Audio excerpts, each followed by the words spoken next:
Hello everyone, आज हम start कर रहे हैं अपना नया section which is the optics section. ठीक है, ऑप्टिक्स में ब्रॉडली हम पढ़ेंगे कि लाइट का बिहेवियर कैसा होगा। Okay, it is the branch of physics which deals with the phenomenon of light, है ना। तो यहाँ देख सकते हैं आप, optics is the branch of physics which is concern with light and it's behavioural properties and pattern. ठीक है, तो ब्रॉडली स्पीकिंग जब हम ऑप्टिक्स की बात करेंगे तो पूरा चैप्टर, एक्चुअली जो पूरा यूनिट है ऑप्टिक्स का, वो दो टुकड़ों में तोड़ा जाता है। देखिए, एक होता है ज्योमेट्रिकल रे, और या ज्योमेट्रिकल ऑप्टिक्स कह सकते हैं या फिर रे ऑप्टिक्स कह सकते हैं। ठीक है, इसमें जो लाइट है वो स्ट्रेट लाइन रेक्टिलिनियर प्रोपगेशन करती है। दैट मीन्स जो लाइट होगी वो along the straight line travel करेगी, और जिस पाथ को वो ट्रैवल करती है, जिस लाइन में वो ट्रैवल करती है, उसे हम रे के नाम से जानते हैं। ठीक है, that is what we call as ray. और सेकंड होता है हमारे पास वेव ऑप्टिक्स।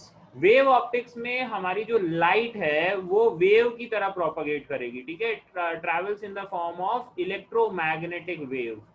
तो देखिए, यहाँ पर ऑप्टिक्स का दो चीजों में क्लासिफिकेशन का मतलब है कि कभी कभी कुछ फेनोमेनन तो ऐसे होते हैं लाइट के जिसे हम केवल और केवल रे ऑप्टिक्स के बेसिस पे एक्सप्लेन कर पाते हैं। मतलब केवल रेक्टिलिनियर प्रोपगेशन ऑफ लाइट ही हमें बता पाएगा कि वो फेनोमेनन एक्चुअली कैसे हो रहा है। ठीक है, और सेकंड होता है वेव ऑप्टिक्स में, मतलब कुछ फेनोमेनन ऐसे भी होते हैं जहां पर रे थ्योरी जो है कि लाइट जो है वो स्ट्रेट लाइंस की फॉर्म में ट्रैवल कर रही है, ये थ्योरी फेल हो जाती है। ठीक है, वहां फिर हम सहारा लेते हैं वेव ऑप्टिक्स का। तो आप जानते हैं, आपने केमिस्ट्री में एटॉमिक स्ट्रक्चर में भी पढ़ रखा होगा कि लाइट एग्जिबिट्स डुअल नेचर, है ना। उसका डुअल नेचर होता है, रेडिएशन का डुअल नेचर होता है। It sometimes behave like a wave and sometime it behaves like a particle. ये चीज आप पढ़ चुके हैं, है ना। तो under the topic dual nature of matter and radiation. ठीक है, तो यहाँ पर भी हमारे पास लाइट के केस में दो टाइप के बिहेवियर होते हैं, एक तो स्ट्रेट लाइन के फॉर्म में और दूसरा होता है वेव ऑप्टिक्स की, वो वेव की फॉर्म में, जब वो इलेक्ट्रोमैग्नेटिक वेव की फॉर्म में ट्रैवल कर रही होती है। ठीक है, तो आइए अब इस चैप्टर में जो हम पहला सेक्शन उठा रहे हैं, मतलब ऑप्टिक्स जो इतना बड़ा सा कंटेंट है, उसमें जो फर्स्ट जो चैप्टर है हमारा, दैट इज ज्योमेट्रिकल ऑप्टिक्स। अब ज्योमेट्रिकल ऑप्टिक्स भी काफी हद तक फैला हुआ है। इसका जो स्कोप है मैं बता देता हूँ। सबसे पहले हम रिफ्लेक्शन की थ्योरी पढ़ेंगे। ठीक है, रिफ्लेक्शन हुआ, उसके बाद हम रिफ्लेक्शन इन प्लेन मिरर्स पढ़ेंगे, फिर हम स्फेरिकल मिरर्स पे जाएंगे। ठीक है, इसके बाद रिफ्रैक्शन वाला टॉपिक आएगा, जब लाइट जो है वो बेंड कर जाएगी एक मीडियम से, जब वो दूसरे मीडियम की तरफ जाएगी। ठीक है, तो हम रिफ्रैक्शन पढ़ेंगे, रिफ्रैक्शन प्लेन सरफेसेस से भी पढ़ेंगे और फिर कर्व्ड सरफेसेस से भी पढ़ेंगे। फिर हम देखेंगे कि दो कर्व्ड सरफेसेस को मिला दिया जाए तो लेंस बनता है, तो फिर लेंस के कॉम्बिनेशन के बारे में पढ़ेंगे, लेंस के फोकल लेंथ के बारे में पढ़ेंगे। ये करते करते हम लेंस वाला टॉपिक खत्म करते हैं, तो हम नए टॉपिक की तरफ जाते हैं विच इज प्रिज्म, जहां पर डिस्पर्जन होता है। फिर प्रिज्म के बारे में पूरा अच्छा खासा सा डिस्कशन है। और लास्टली फिर हम आते हैं टोटल इंटरनल रिफ्लेक्शन पे, again another phenomenon exhibited by light, total internal reflection. और फिर फाइनली जो हमारा लास्ट टॉपिक होता है इसमें, वो होता है रिगार्डिंग ऑप्टिकल इंस्ट्रूमेंट्स। ठीक है ना, उसमें ह्यूमन आई भी आ जाएगा, human I is also optical instrument. ठीक है ना, तो मतलब एक तरीके से इंस्ट्रूमेंट ही आप कह सकते हो जिससे आप लोग देख रहे हैं। ठीक है, एक तो ह्यूमन आई वाला कॉन्सेप्ट आ जाएगा, उसमें क्या क्या डिफेक्ट्स होते हैं, कैसे कैसे हम करेक्ट करते हैं, और कुछ ऑप्टिकल इंस्ट्रूमेंट्स, बेसिकली माइक्रोस्कोप और टेलीस्कोप के बारे में पढ़ाया जाता है। तो इस चैप्टर का पूरा आउटलाइन ये है, इतनी सारी टॉपिक्स अपन को क्या करना है इस चैप्टर में कंप्लीट करना है। ठीक है, अब विदाउट वेस्टिंग मच टाइम मैं आपको बताता हूँ सबसे पहली बात कि ज्योमेट्रिकल ऑप्टिक्स से जो है कुछ फेनोमेनन एक्सप्लेन होते हैं। जैसे आप कहेंगे कि फोटो इलेक्ट्रिक इफेक्ट कह सकते हैं, थॉमसन इफेक्ट कह सकते हैं, कॉम्पटन इफेक्ट कह सकते हैं। ठीक है ना, तो ये कुछ ऐसे सॉरी, थॉमसन इफेक्ट नहीं, कॉम्पटन इफेक्ट जो होता है वो, ये सारी जो प्रॉपर्टीज है ये ज्योमेट्रिकल बेसिस पे हम एक्सप्लेन करते हैं। और फिर एक और आता है what we call as phenomenon of diffraction, polarization and interference. ये जो टॉपिक्स हैं वो हम वेव ऑप्टिक्स के बेसिस पे एक्सप्लेन करते हैं। ठीक है, और कुछ टॉपिक्स ऐसे होते हैं या कुछ फेनोमेनन ऐसे होते हैं जो दोनों के बेसिस पे एक्सप्लेन हो सकते हैं, जैसे रिफ्लेक्शन हुआ और रिफ्रैक्शन हुआ। ठीक है, रिफ्लेक्शन और रिफ्रैक्शन जो है that can be explained on either basis, geometrically as well as wave optics. तो 10th क्लास में आप काफी कुछ पढ़ते हुए आए हैं, you have a good base. In fact छोटी क्लासेस में भी पढ़ाया जाता है ऑप्टिक्स में, तो इसमें कुछ बहुत ज़्यादा नया नहीं है, ठीक है। जो चीज़ें आपने पढ़ी है वही आएंगी, बट थोड़ी सी डिटेल बढ़ जाएगी, ठीक है। अब स्टार्ट करता हूँ मैं इस चैप्टर को, which is geometrical optics. Geometrical optics की स्टार्टिंग कर रहा हूँ विद द कंडीशन कि हम किस कंडीशन में, अब देखो आपने कह दिया सर आप वेव भी मानो इसे और रे भी मानो, लेकिन कब इसे एज अ वेव माना जा सकता है और कब इसे एज अ रे ट्रीट किया जाए, उसके लिए कुछ कंडीशन है, ठीक है। अब क्या कंडीशन है देखिए, the assumption for light travels in straight line is correct if, दो कंडीशंस इंपॉर्टेंट है, ये दो कंडीशंस अगर मीट हो रही हैं तो हम कहेंगे कि लाइट जो है वो स्ट्रेट लाइन की फॉर्म में चल सकती है। First, the medium is isotropic. देखिए दो टाइप के मीडियम होते हैं, एक होता है आइसोट्रोपिक और एक होता है एनाइसोट्रोपिक, है ना। आइसोट्रोपिक वो है जिसका हर डायरेक्शन में बिहेवियर एक जैसा हो, ठीक है। तो अगर बिहेवियर हर डायरेक्शन में एक जैसा है, मीडियम आपका यूनिफॉर्म है, होमोजीनियस है, तो हम कहेंगे कि ऐसी केस में लाइट जो है वो रेक्टिलिनियर मतलब स्ट्रेट लाइन प्रोपगेशन कर सकती है। और सेकेंड एक इंपॉर्टेंट चीज है, यहाँ देखिए, the obstacle past which the light moves और the opening through which the light moves is not very small. जो ओपनिंग होनी चाहिए या ऑब्स्टिकल होना चाहिए जिसमें से लाइट को मूव करना है, वो बहुत छोटा नहीं होना चाहिए, ठीक है।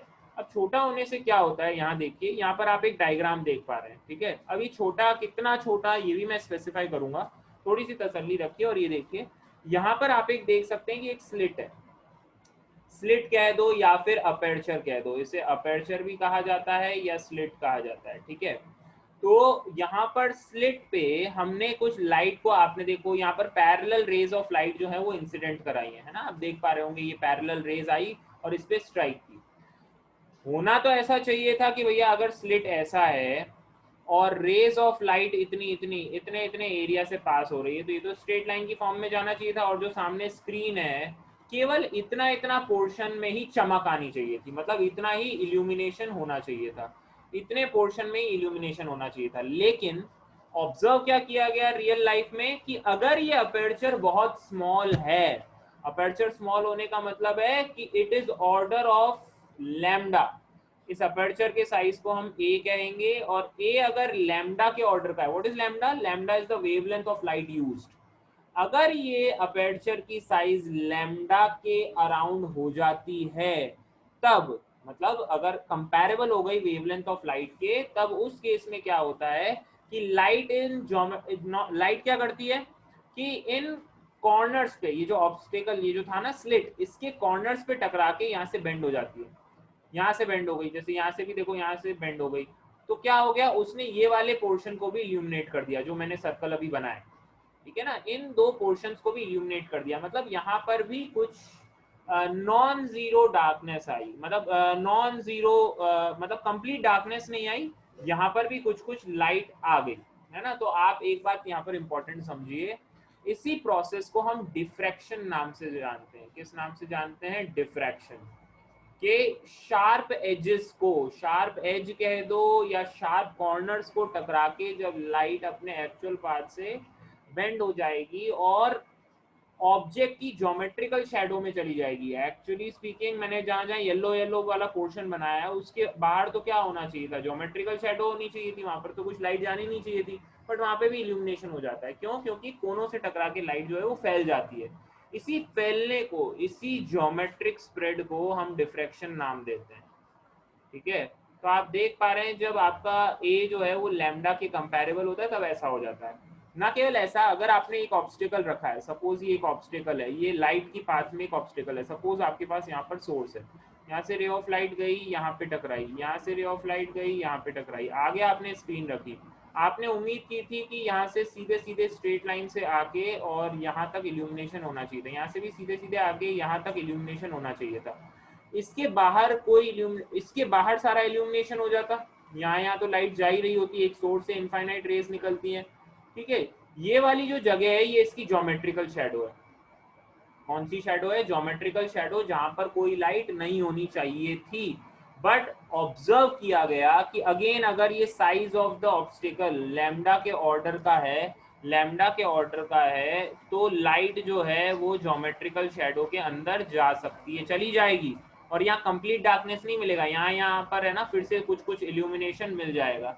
और अगर कुछ कुछ इल्यूमिनेशन आपको मिल जाता है तो आप सीधी सी एक बात समझें कि this process is also again diffraction, ठीक है ना। तो जब ऑब्स्टेकल की साइज या अपर्चर की साइज बिल्कुल of the order of wavelength चली जाती है तो लाइट जो है वो स्ट्रेट लाइन में ट्रेवल नहीं कर रही होती है, फिर वो बेंड हो जाती है, वहां फिर वेव नेचर काम आता है। भाई स्ट्रेट लाइन के हिसाब से तो वो वाला पोर्शन इल्यूमिनेट होना ही नहीं चाहिए था, बट इल्यूमिनेट तो हो रहा है। इसका मतलब है कि वो लाइट जो है वो ज्योमेट्रिकल शैडो में घुस गई, और इसे ही हम डिफ्रैक्शन कहते हैं, जिसे हम वेव ऑप्टिक्स के बेसिस पे तो एक्सप्लेन कर सकते हैं बट ज्योमेट्रिकल ऑप्टिक्स के बेसिस पे एक्सप्लेन नहीं कर सकते। तो ये दो मेन कंडीशन है कि पहले तो मीडियम होमोजीनियस हो, आइसोट्रोपिक हो, और दूसरा जो ऑब्स्टेकल है वो बहुत छोटा ना हो, नॉट वेरी स्मॉल। ठीक है, आई होप ये चीजें आप समझ गए। और अगर ये समझ गए तो अब आ जाते हैं अपन एक नेक्स्ट चीज पे, which is properties of light. थोड़ी मोड़ी प्रॉपर्टीज है जो लाइट की, आप अगर थोड़ा बहुत ध्यान रखेंगे तो बढ़िया है। सबसे पहले देखिए, the speed of light in vacuum is represented by C, और इसकी वैल्यू 3 × 10⁸ होती है, ये बताने की जरूरत नहीं, बचपन से याद होता है। सेकंड देखिए, लाइट जो है वो इलेक्ट्रोमैग्नेटिक वेव है, मैक्सवेल का प्रपोजल है, मैक्सवेल ने बताया था, और ये सही बात है। हम इलेक्ट्रोमैग्नेटिक वेव्स की चर्चा बाद में करेंगे जब हम वेव ऑप्टिक्स पे जाएंगे। वेव ऑप्टिक्स का पहला लेक्चर ही इलेक्ट्रोमैग्नेटिक वेव्स के ऊपर होगा, ठीक है। तो वो हम वहाँ पर उसके बारे में स्टडी करते हैं, बट इतना आपको याद होना चाहिए कि इसमें वेराइंग इलेक्ट्रिक और मैग्नेटिक फील्ड्स हैं। मैग्नेटिक फील्ड और इलेक्ट्रिक फील्ड एक दूसरे के परपेंडिकुलर होती हैं, ठीक है। ये देखिए, इलेक्ट्रिक फील्ड और मैग्नेटिक फील्ड एक दूसरे के परपेंडिकुलरली वेराई करती हैं, और वो direction of propagation of light के भी परपेंडिकुलर होती है, ठीक है। थर्ड पॉइंट जो है, light carries energy and momentum. Light जो है वो एनर्जी भी कैरी करेगी और मोमेंटम भी होता है उसके पास। जो एनर्जी कैरीड है that is given by H C by lambda, या फिर आप एच इंटू एफ कह सकते हैं, ठीक है।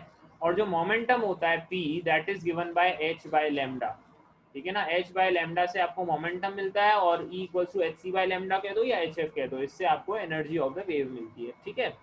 नेक्स्ट है the formula V equals to F lambda is applicable to light. सही बात है, C equals to F lambda आप लिख सकते हैं, और यहाँ पर आप एक इलेक्ट्रोमैग्नेटिक स्पेक्ट्रम भी देख सकते हैं। स्पेक्ट्रम के पार्ट्स हैं, माइक्रोवेव होता है, रेडियो वेव होता है, इंफ्रारेड, विजिबल, यूवी, एक्सरे और गामा रे।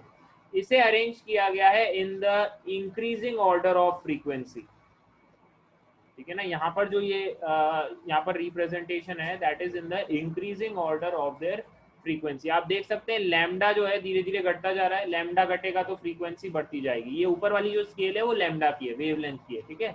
वेवलेंथ घट रही है, फ्रीक्वेंसी बढ़ती जा रही है, ठीक है। अब आ जाइए एक fifth important point, very important point. जब लाइट सेम मीडियम में रिफ्लेक्ट बैक कर जाती है, when the light gets reflected in the same medium, it suffers no change in frequency, speed and wavelength। कोई भी चीज चेंज नहीं होती, कोई भी फ्रीक्वेंसी, स्पीड और वेवलेंथ जो है सारी की सारी सेम रह जाती है, ठीक है। और अगर आपका रिफ्रैक्शन हो रहा है ना बच्चों, अगर रिफ्रैक्शन हो रहा है तो रिफ्रैक्शन के केस में, पढ़ रखा है आपने, रिफ्रैक्शन के केस में लैम्डा भी चेंज हो जाएगा, वेलोसिटी चेंज हो जाएगी, बट फ्रीक्वेंसी अनचेंज रहती है। तो sixth point is also important कि जब आप रिफ्लेक्शन करवा रहे हैं या रिफ्रैक्शन करा रहे हैं, फ्रीक्वेंसी ऑफ लाइट जो है वो चेंज नहीं होती है, इट रिमेन्स द सेम, ठीक है ना। तो ये कुछ प्रॉपर्टीज थी लाइट की जो आपको पता होनी चाहिए थी, ठीक है। अब आ जाता हूँ नेक्स्ट टॉपिक विच इज रे। जानते हैं रेव के बारे में आपको बताने की जरूरत नहीं है, बट सिंबॉलिक क्या है ये इस पाथ पे तो ट्रैवल करता ही है, तो आपको पता है ये पाथ को ही आप रे बोल देते हैं। A ray of light is the straight line path जिस पे लाइट ट्रैवल कर रही है, बट वहां ट्रैवल करके कर क्या रही है? It is the straight line path of transfer of light energy. जहां जिस डायरेक्शन में लाइट एनर्जी प्रोपगेट कर रही है, जिस डायरेक्शन में एनर्जी का प्रोपगेशन हो रहा है, उसी डायरेक्शन में रे जो है वो पॉइंट करती है, ठीक है ना। The arrow represents the direction of propagation of light. Fine. जिस डायरेक्शन में लाइट प्रोपगेट कर रही है वहां पर एरो जाना चाहिए। तो ए से बी की तरफ एक रे मैंने बना दी जो कि एनर्जी को ट्रांसफर कर रही है ए से बी की तरफ। This is the direction of propagation of light, ठीक है। नेक्स्ट आ जाता है अपने पास ऑब्जेक्ट एंड इमेज के बारे में। बहुत ही बेसिक समझ होनी चाहिए, मैं अभी बहुत ज़्यादा टफ बात नहीं करूँगा आपसे, क्योंकि जैसे जैसे आप न्यूमेरिकल्स देखेंगे तब आपको और ज़्यादा इसमें कंसेप्चुअल क्लैरिटी आएगी कि क्या होता है, ठीक है। तो सबसे पहली चीज़ ऑब्जेक्ट क्या है। ऑब्जेक्ट हम समझते हैं, पहली बात तो ये समझिए कि ऑब्जेक्ट से रेज ऑफ लाइट बाहर निकलेंगी, ठीक है ना, ऑब्जेक्ट से रेज ऑफ लाइट निकलनी चाहिए, ऐसा आप मानते थे, ठीक है ना। बट अब यहाँ पर आप देखिए कि ऑब्जेक्ट को आप किस तरीके से लेंगे। Object is defined as the point of intersection of incident rays, जहां पर इंसिडेंट रेज मिलती हुई दिखती हैं वो आपका ऑब्जेक्ट होता है, where the incident rays are actually meeting और appear to meet, both are, मतलब दोनों जो है वो पॉइंट जो है वो ऑब्जेक्ट को रिप्रेजेंट करेगा, ठीक है ना। अब जैसे देखिए यहाँ पर आप फर्स्ट केस में देखिए, देखिए यहाँ पर एक इंपॉर्टेंट लाइन लिखी हुई है, पहले तो उसे समझें। Let us call the side in which the incident rays are present as incident side. भाई जिस जगह पे इंसिडेंट रेज प्रेजेंट होती हैं उसे हमने इंसिडेंट साइड कह दिया, और जिस साइड में रिफ्लेक्टेड या रिफ्रैक्टेड रेज प्रेजेंट होती है उसे रिफ्लेक्टेड या रिफ्रैक्टेड साइड कहा, ठीक है ना। तो यहाँ देखिए फर्स्ट केस में जो है यहाँ से ऑब्जेक्ट रखा है ना, और यहाँ पर आप एक सरफेस देख पा रहे हैं, ये आपका ऑब्जेक्ट है और यहाँ पे सरफेस है जहाँ पर लाइट को जाना है। तो ये जहाँ से रेज ऑफ लाइट जा रही है ना, यहाँ से देखिए रेज ऑफ लाइट इस तरीके से जा रही है, तो this point O is known as real object, इसे हम रियल ऑब्जेक्ट कहेंगे। रियल ऑब्जेक्ट कौन सा ऑब्जेक्ट होता है, जहां पर इंसिडेंट रेज एक्चुअली मीट कर रही होती है, या हमें लगता है कि इंसिडेंट रेज एक्चुअली इस पॉइंट से बाहर जा रही हैं, ठीक है। They appear to emanate from this that point, they appear to emerge from that point, तो उस पॉइंट से इमर्ज होती हुई दिखेंगी, उसे हम रियल ऑब्जेक्ट कहेंगे। ये रियल इंटरसेक्शन पॉइंट होगा, है ना, यहाँ पर आप देख सकते हैं ये रियल इंटरसेक्शन पॉइंट है, ठीक है। और अगर आप यहाँ पर देखिए, अब नोट में पढ़िए इसको क्या लिखा है, एक ऑब्जेक्ट को रियल कहा जाएगा अगर ये इंसिडेंट साइड में ही रहे। देखिए यहाँ पर इंसिडेंट साइड, जहाँ पर इंसिडेंट रेज है उसी जगह पर अगर ऑब्जेक्ट दिख रहा है तो वो रियल ऑब्जेक्ट होता है, ठीक है ना। Otherwise it is called as virtual object. आप सेकंड डायग्राम देखिए कि यहाँ से दो रेज ऑफ लाइट आ रही हैं, वो एक्चुअली ओ पॉइंट पे मिलना चाहती थी, ठीक है ना, बट वो मिल नहीं पाई, तो these are the incident rays, remember this.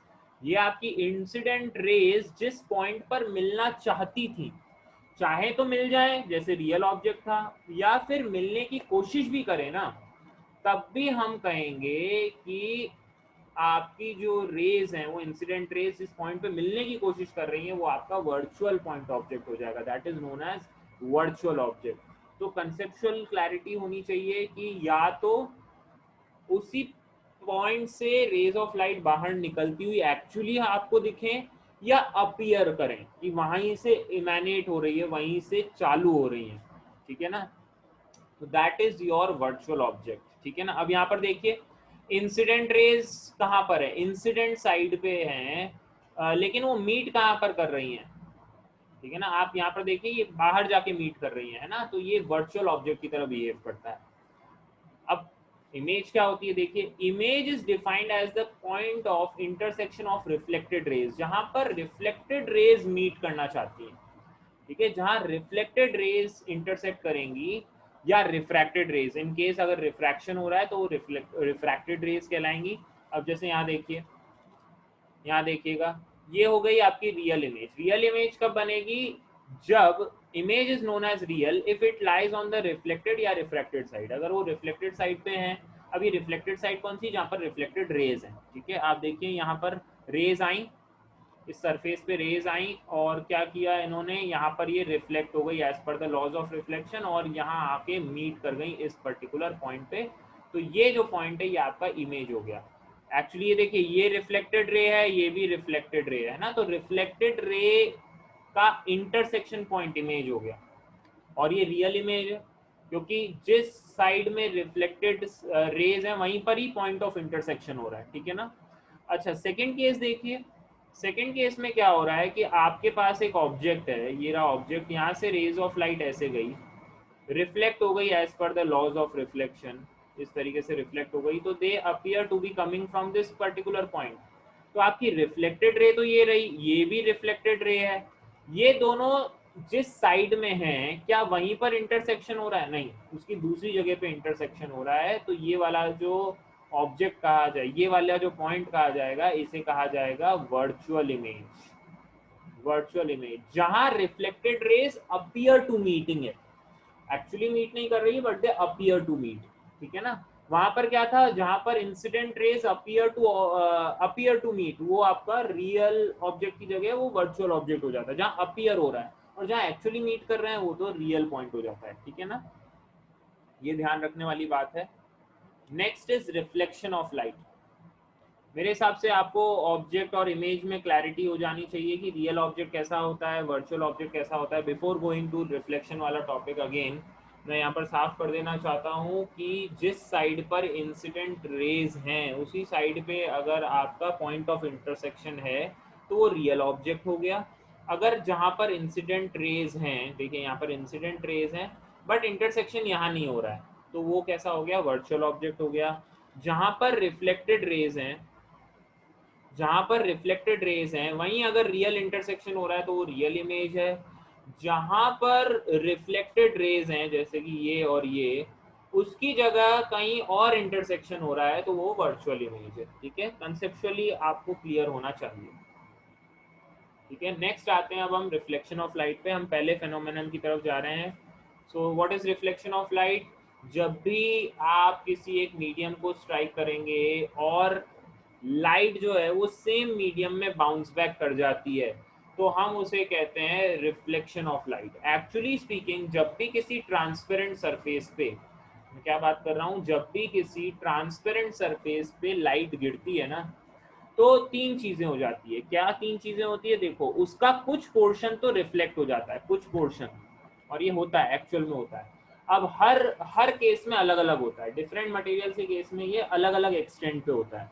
तो कुछ पार्ट तो इसका रिफ्लेक्ट कर जाता है, कुछ पार्ट जो है वो ट्रांसमिट हो जाता है जिसे रिफ्रैक्ट भी कहेंगे, और इसका कुछ पोर्शन जो है ना वो मटेरियल एब्जॉर्ब भी कर सकता है, ठीक है ना। तो रिफ्लेक्शन भी होता है, ट्रांसमिशन या रिफ्रैक्शन भी हो सकता है, या फिर एब्जॉर्प्शन भी हो जाए मटेरियल के अंदर, है ना। रेडिएशन ऐसा हो, रेडिएशन के साथ ये तीन चीजें हो सकती है, ठीक है। अब यहाँ पर देखिए, whenever the light strikes the boundary of two media such as air and glass, a part of light is turned back into the same medium, this is known as reflection of light. Reflection of light क्या हो गया कि some part bounces back into the same medium, that is known as reflection of light, ठीक है ना। दो type के reflection define किए गए हैं, रेगुलर और डिफ्यूज्ड। डिफ्यूज्ड को हम इररेगुलर रिफ्लेक्शन भी कहते हैं, ठीक है। रेगुलर कह दीजिए या सॉरी डिफ्यूज कह दीजिए या इररेगुलर कह दीजिए, ठीक है। अब देखिए, ये एक प्लेन सरफेस है, परफेक्टली प्लेन सरफेस। यहाँ से जब रिफ्लेक्शन होगा तो देखिए क्या होगा, एक parallel beam of light, a collection of rays will be called as beam of light. एक पैरेलल बीम ऑफ लाइट जब आती है और रिफ्लेक्ट होके वो पैरेलल ही चली जाए, पैरेलल आई और पैरेलल ही चली जाए, तो हम कहते हैं वो रिफ्लेक्शन जो है वो रेगुलर टाइप का है, ठीक है ना। रेगुलर रिफ्लेक्शन कहा जाता है उसे। अब इस केस में क्या होता है कि जो रिफ्लेक्टेड लाइट होती है ना उसकी लार्ज इंटेंसिटी होती है वन डायरेक्शन में, negligibly small intensity in other direction. दूसरी डायरेक्शन में बहुत कम इंटेंसिटी होगी, जिस डायरेक्शन में जाके फोकस कर रहा है ना वहां पर अच्छी खासी ब्राइटनेस आ जाती है, ठीक है ना, रेगुलर रिफ्लेक्शन के केस में। किया भी होगा आपने, मिरर और वो मिरर के साथ खेलते रहते हो, बहुत बार किया है तुमने क्लास में भी, है ना। और कभी घड़ी के कांच के साथ खेलते रहते हो, तो वो जो एक स्पॉट ऑफ बीम है जो इधर उधर घूमती रहती है वो रिफ्लेक्शन के कारण आ जाती है, ठीक है ना। तो ये होता है रेगुलर रिफ्लेक्शन। अब डिफ्यूज रिफ्लेक्शन क्या होता है, जब सरफेस जो है ना वो परफेक्टली प्लेन ना हो, जैसे यहाँ देखिए कुछ इरेगुलर सा सरफेस हो, ठीक है ना। तो जब सरफेस रफ होता है तब हमें इतना रेगुलर बिहेवियर नहीं मिलता है लाइट का। मतलब आपने यहाँ पे पैरेलल बीम ऑफ लाइट तो गिराई, बट जो आपको लाइट रिफ्लेक्ट होने के बाद मिली ना वो जो थी वो पैरेलल बीम नहीं थी, है ना। वो डिफ्यूज हो गई, मतलब रैंडमली किसी भी डायरेक्शन में चली गई। जैसे ये देखो, एक एक रे तो इधर चली गई, एक रे कुछ इधर चली गई, दूसरी रे कुछ इधर चली गई, तो वी डोंट नो, ठीक है ना। तो although at each point light gets reflected irrespective of the overall nature of the surface, difference is observed before because even in a narrow beam of light there may be many rays which are reflected from different points of surface, है ना। अलग अलग surface के point से वो reflect हुई होगी तो हमें बहुत अच्छी ब्राइटनेस नहीं मिलेगी। अब इरेगुलरिटी है सरफेस की, है ना।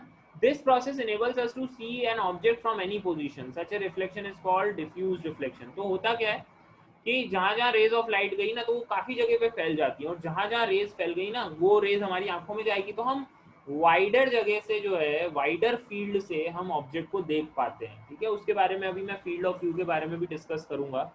अब एग्जाम्पल क्या है इसका, रिफ्लेक्शन फ्रॉम वॉल कह दीजिए, from a newspaper and so on so fourth. कोई भी रफ सरफेस है, इरेगुलर सा है, तो वहाँ पर डिफ्यूज रिफ्लेक्शन होता है।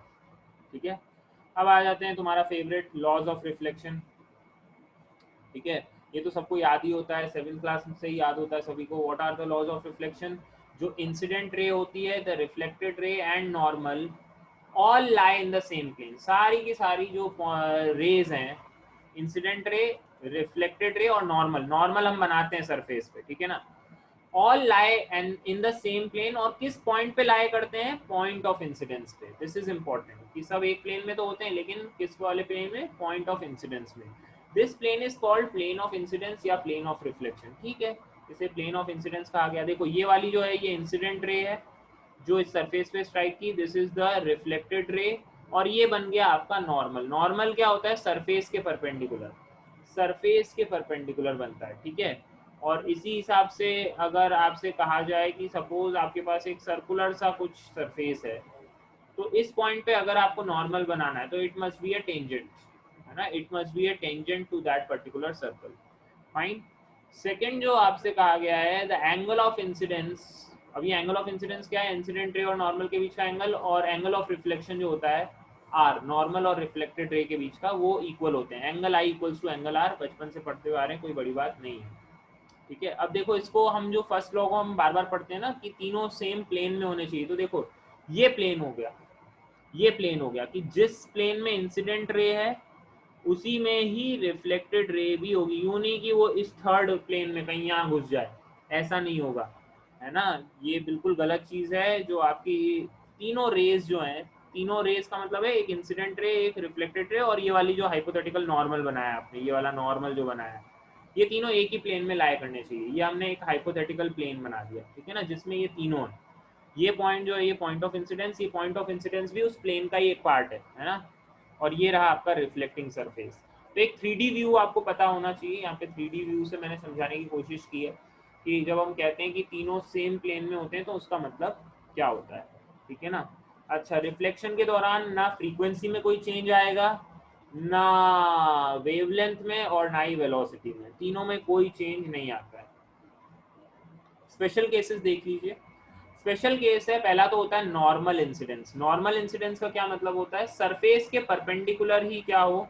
नॉर्मल इंसिडेंस का मतलब है कि एंगल ऑफ, नॉर्मल इंसिडेंस का मतलब है कि एंगल ऑफ इंसिडेंस जो है आपका वो 0 डिग्री है, ठीक है ना, वो 0 डिग्री है। मतलब सरफेस के नॉर्मली आपकी रे जो है वो स्ट्राइक कर गई। तो अगर एंगल ऑफ इंसिडेंस 0 है तो एंगल ऑफ रिफ्लेक्शन भी 0 होगा as per the laws of reflection. तो लाइट इसी पाथ पे बाउंस बैक कर जाएगी।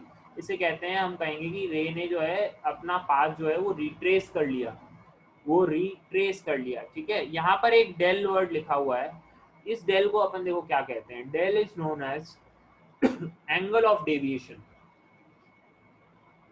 इसे कहा जाता है एंगल ऑफ डेविएशन। इसके बारे में भी बाद में डिटेल चर्चा होगी।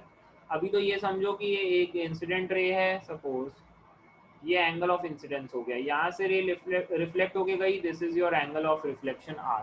ठीक है, ये इंसिडेंट रे का ओरिजिनल पाथ था। ओरिजिनली इसको ऐसे जाना था और ये ऐसे सीधी सीधी निकल जाती अगर मीडियम ना होता तो।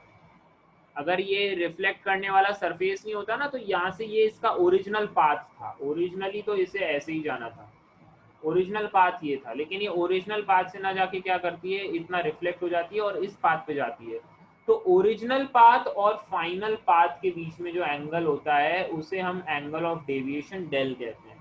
What is angle of deviation del? It is the angle between the original path of light and final path of the light. तो ये डेल हो गया। तो यहाँ से आप देखिए क्या लिख सकता हूँ, आई प्लस आर प्लस डेल की वैल्यू 180 डिग्रीज है। आई प्लस आर प्लस डेल की वैल्यू कितनी है? 180 डिग्रीज है। तो अच्छा, एंगल ऑफ इंसिडेंस और एंगल ऑफ रिफ्लेक्शन तो बराबर है, तो डेल की वैल्यू हो जाती है 180 माइनस 2 टाइम्स आई, क्योंकि आर और आई जो है वो बराबर रहेंगे। ठीक है ना, तो ये एंगल ऑफ डेविएशन होता है। तो यहाँ सोचिए एंगल ऑफ इंसिडेंस कितना है? 0 डिग्री है ना, तो एंगल ऑफ डेविएशन कितना हो गया? 180 डिग्री। कि भाई इसको जाना तो यहाँ से सीधे सीधे नीचे था लेकिन ये वापस ऊपर चली गई, तो कितने एंगल से रे जो है वो डेविएट कर जाती है, 180 डिग्री से डेविएट कर जाती है।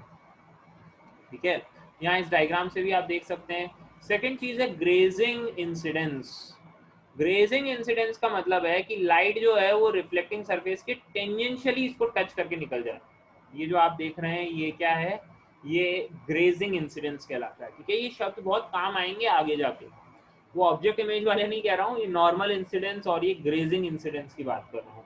नॉर्मल इंसिडेंस मतलब सरफेस के परपेंडिकुलर स्ट्राइक हुआ है, और ग्रेजिंग इंसिडेंस का मतलब है कि सरफेस के टेंजेंशियली चली गई है, छू के निकल गई बस।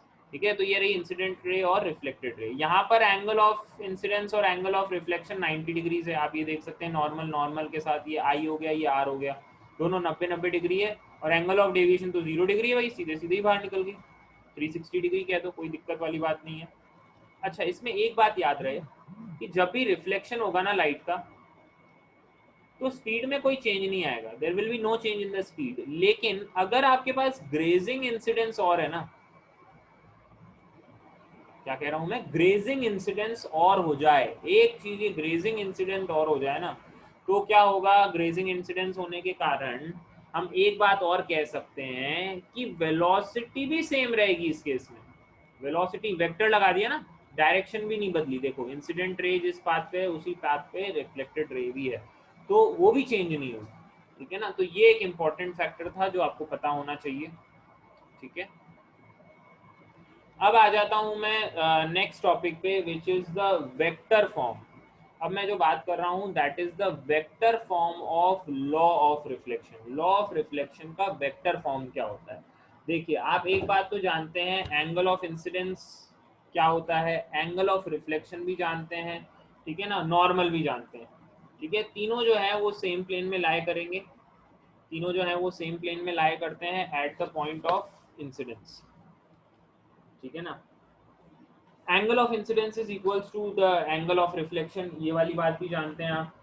अब इसे वेक्टर फॉर्म में कैसे एक्सप्रेस किया जाता है? अब वेक्टर फॉर्म में एक्सप्रेस करने का क्या मतलब है, देखिए,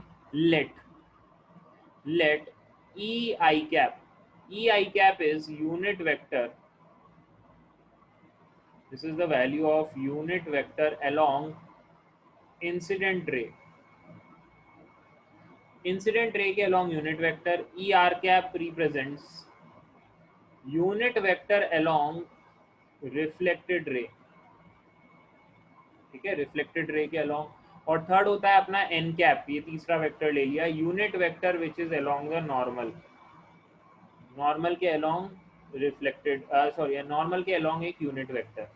ठीक है, लॉ ऑफ रिफ्लेक्शन का जो वेक्टर फॉर्म है वो ई आर कैप निकालने के लिए काम आता है कि रिफ्लेक्टेड के अलोंग जो यूनिट वेक्टर है वो किसके बराबर होता है, that is given as, that is equals to, इसकी जो वैल्यू होती है वो होती है E I cap minus 2n cap E I cap dot N cap. ये फॉर्मूला है जो आपको याद करना है एट एनी कॉस्ट, आपको ये बिल्कुल अच्छे से याद हो, बहुत इंपॉर्टेंट है कि E R cap is equals to E I cap minus 2n cap और E I cap dot N cap. यहाँ पर ये डॉट लगाने का मतलब है this is a scalar product. ठीक है ना, डॉट प्रोडक्ट यहाँ पर यूज किया है। ठीक है, इस फॉर्मूले से हमें रिफ्लेक्टेड रे, अब इसका डेरिवेशन लंबा चौड़ा सा है, उसे मैं नहीं करवा रहा हूँ, आप बस इतना फॉर्मूला ध्यान रख लेंगे तो भी बहुत है। ठीक है, अब देखिए, इसी के बेस पे मैं क्वेश्चन कराऊंगा। ठीक है ना, क्वेश्चन करते हैं इस पे। फॉर्मूला में लिख देता हूँ, ई आर कैप जो होता है वो क्या होता है, E I cap minus 2 times N cap, और यहाँ आ जाएगा E I cap dot N cap. ठीक है ना, उसके लिए हमें क्या चाहिए, यूनिट वेक्टर्स चाहिए। अब देखिए, अ रे ऑफ लाइट, ये क्वेश्चन है, a ray of light is incident on a plane mirror, plane mirror पे इंसिडेंट है along the direction given by this formula. ये जो है वो इस डायरेक्शन के अलोंग है, मतलब वेक्टर दे दिया, इसके अलोंग जो है अपना इंसिडेंट लाइट होगी।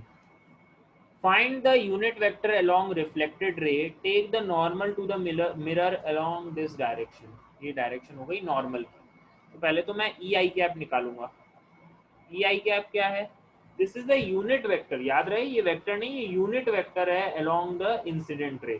तो आप ए कैप निकालना चाहेंगे, तो ए कैप निकालता हूँ 2i cap minus 3j cap plus 4k cap upon इसके मैग्नीट्यूड से डिवाइड करना पड़ेगा बच्चों। इसका मैग्नीट्यूड कितना होगा, under root of 2 square plus 3 square plus 4 square, it is how much, this is root 49, is it root 49, no no no, this is equals to under root of 4 plus 9 plus 16 which is root of 29, ये root 29 है, ठीक है।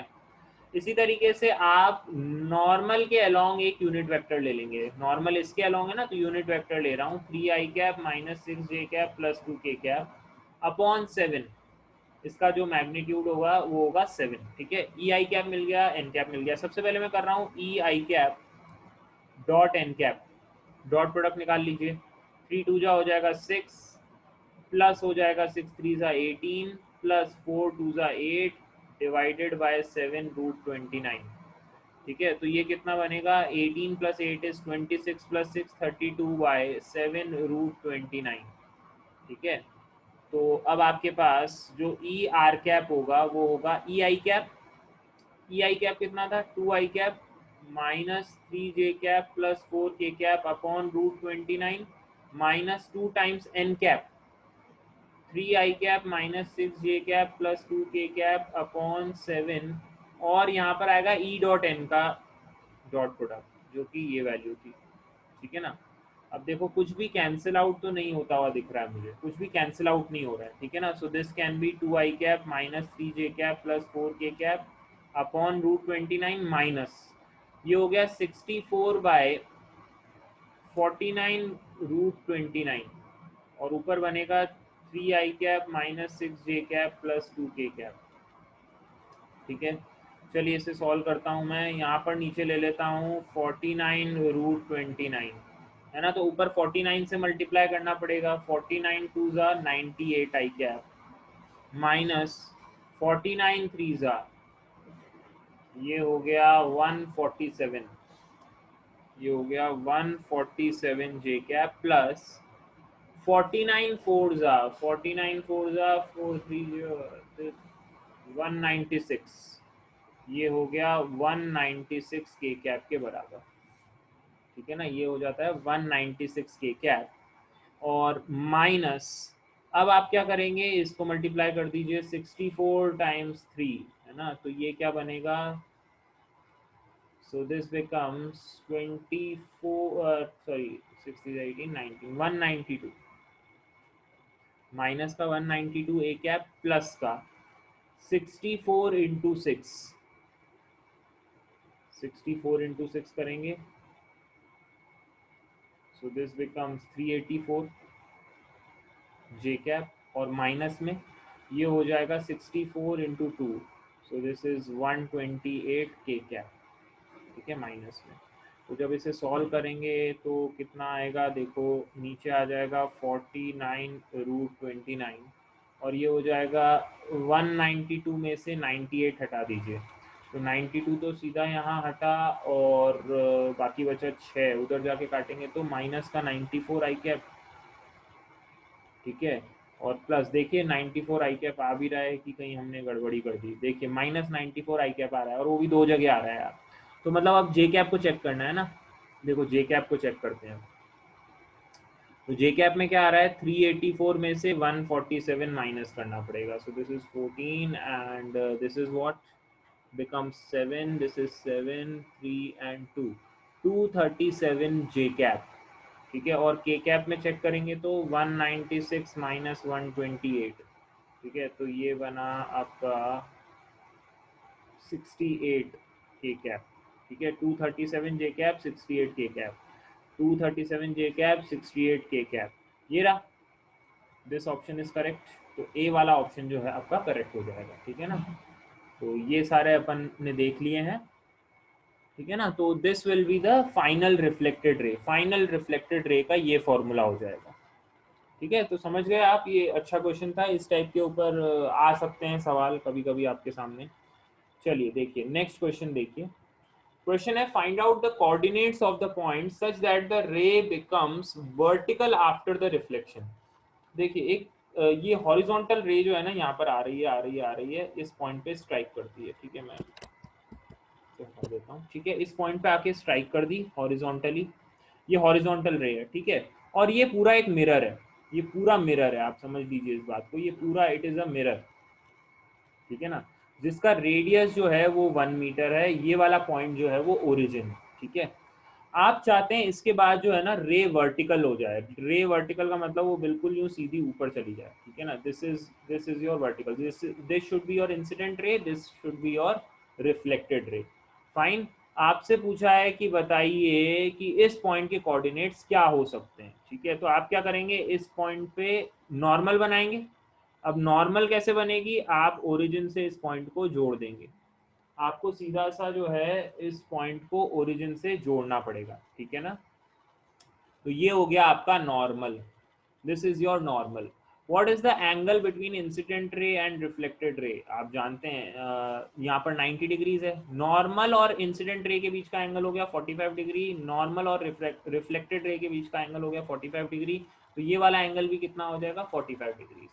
क्या अब आप समझ गए हैं कि इसको अब कैसे करना है, बस सीधी सी बात है। अब ये देखिए, ये तो 1 मीटर हो गया, यहाँ से यहाँ तक की जो दूरी है वो 1 मीटर की है, ठीक है। अब मैं इस पे दो कंपोनेंट्स कर सकता हूँ, यहाँ क्या आ जाएगा 1 cos 45, तो दिस बिकम्स 1/√2, और यहाँ पर भी आप क्या लिख सकते हैं, ये भी दूरी कितनी हो जाएगी 1/√2। तो इस पॉइंट पी के कोऑर्डिनेट्स मिल गए आपको, माइनस का 1/√2 में आप चले जाएं और प्लस के 1/√2 में चले जाएं, ठीक है ना। So this is the case, ठीक है ना। अगर सोचिए ये इधर नीचे जा रही होती, अगर सपोज ये इंसिडेंट रे में नीचे ड्रॉ करता है ना, और ये रिफ्लेक्ट होके ऐसे चली जाती, तो भी आपके पास ऐसा ही आंसर आना होता है ना। अगेन ये भी 45 होता, ये भी 45 डिग्रीज होता, और आप सेम कैलकुलेशन कर सकते थे, ठीक है ना। तो एक्स कोऑर्डिनेट तो यही आता माइनस का 1/√2, लेकिन वाई कोऑर्डिनेट कितना आ जाता, माइनस का 1/√2, ठीक है। So either case is possible. अब जैसे यहाँ देखिए एक और इसी टाइप का मिलता जुलता क्वेश्चन है, ठीक है ना। इसी टाइप का एक और मिलता जुलता सा सवाल है, देखिए। The reflected surface is represented by this equation, ये एक पैराबोलिक इक्वेशन दे रखी है 2x equals to Y square के बराबर। Ray travelling horizontal becomes vertical after reflection, what are the coordinates of the point of incidence, क्या coordinates हो सकते हैं। एक रे जो है वो हॉरिजॉन्टल ट्रैवल कर रही थी और बाद में रिफ्लेक्शन के बाद वो वर्टिकल हो गई, ठीक है। तो देखिए इस क्वेश्चन को कैसे किया जा सकता है। पहले तो एक रे बना लें, ठीक है। मान लीजिए रे कहीं यहाँ पर जाकर इंसिडेंट हुई, ठीक है ना। ये वाली जो रे है वो यहाँ आकर इंसिडेंट हुई इस पॉइंट पे, और रिफ्लेक्शन के बाद ये क्या हो गई, परपेंडिकुलर हो गई, है ना। आफ्टर द रिफ्लेक्शन ये वर्टिकल हो जाए, वर्टिकल होने का मतलब है, अब यहाँ पर देखिए ये इस तरीके से वर्टिकल हो जाएगी, है ना। ओह बहुत ज़्यादा लंबी रे बन गई, चलिए, है ना। इस तरीके से जो है ये हो गई आपकी इंसिडेंट रे और ये हो गई आपकी रिफ्लेक्टेड रे, ठीक है ना। कोई परेशानी नहीं होनी चाहिए इसमें, एवरीथिंग इज ओके। अब क्या करेंगे, आप यहाँ पर एक नॉर्मल ड्रॉ करेंगे, मैं यहाँ पर एक नॉर्मल ड्रॉ करूंगा। अब नॉर्मल ड्रॉ करने के लिए क्या करना पड़ेगा, तो ये वाला पॉइंट है, ठीक है। तो ये something like this will be the normal, ठीक है। ये आपका नॉर्मल हो गया यहाँ पर, ठीक है ना। अच्छा नॉर्मल आपको पता चल गया है, ये जो एंगल होगा ये कितना होगा, अगेन ये दोनों एंगल्स इक्वल होने चाहिए ना, और ये दोनों के बीच का एंगल 90 डिग्री है, तो आपको आधा आधा तोड़ना पड़ेगा।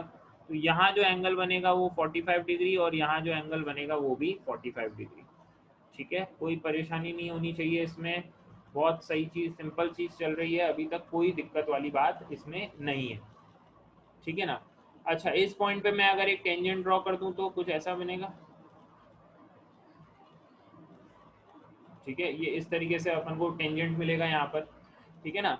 अब सोच के देखिए कि अगर मैंने यहाँ पर ये टेंजेंट बनाया, ये एंगल 45 है, और ये तो इस सरफेस के परपेंडिकुलर बनाया है ना, तो ये एंगल भी 45 डिग्री होगा, तो ये एंगल भी कितना हो जाएगा 45 degree, this will be equals to 45 degrees. क्या इतनी बात आपको समझ में आ गई है, आपको समझ में आ गया। इस पॉइंट पे मैंने क्या किया, एक तो टेंजेंट बनाई और एक नॉर्मल बनाया, ठीक है ना। ये नॉर्मल इंसिडेंट रे और रिफ्लेक्टेड रे के साथ इक्वल एंगल पे होना चाहिए था, 45 डिग्रीज एंड 45 डिग्रीज, ठीक है। 45 डिग्रीज और 45 डिग्रीज दोनों के बीच में होना चाहिए था एंगल, ठीक है ना। तो ये एंगल जो है वो 45 हो गया। अब तो बस आपका काम हो ही गया, अब आपको पता चल गया कि इस पॉइंट P पे जो स्लोप है, P पॉइंट पे जो स्लोप है वो कितना है बच्चों, that is tan 45 degrees which is equals to 1, tan 45 degree, ये हो गया इस पॉइंट पे स्लोप। अब स्लोप निकालूंगा ना इस इक्वेशन से, जब भी इक्वेशन दे रखी है कर्व की तो आप जानते हैं कि वहां से आप क्या कैलकुलेट कर सकते हैं, आप वहां से स्लोप कैलकुलेट करते हैं ना। तो मैं लिख रहा हूं 2 equals to 2y dy by D X, क्या हो जाएगा 2y dy by D x, 2 से 2 कैंसिल हो गया, तो dy बाई डी एक्स की वैल्यू क्या हो गई 1 अपॉन वाई के बराबर हो गई, that is equals to 1 upon Y. और ये dy बाई डी एक्स किसके बराबर है, 1 के बराबर है। चलो 1 y की वैल्यू सीधा सीधा सा 1 आ जाती है, ठीक है ना, y की वैल्यू कितनी आ गई 1 आ गई, और y की वैल्यू आ गई तो आप x भी कैलकुलेट कर लेंगे अब तो, है ना, तो x भी कैलकुलेट हो जाएगा अब तो यहाँ से हमारा सवाल खत्म हो जाता है, ठीक है ना। यहाँ से y आ जाएगा, y से हमारा x आ जाएगा, आप यहाँ से देख लेंगे कि coordinates of point of incidence क्या हो सकते हैं, दैट्स इट, ठीक है ना, सिंपल सवाल था, इजी कंसेप्ट।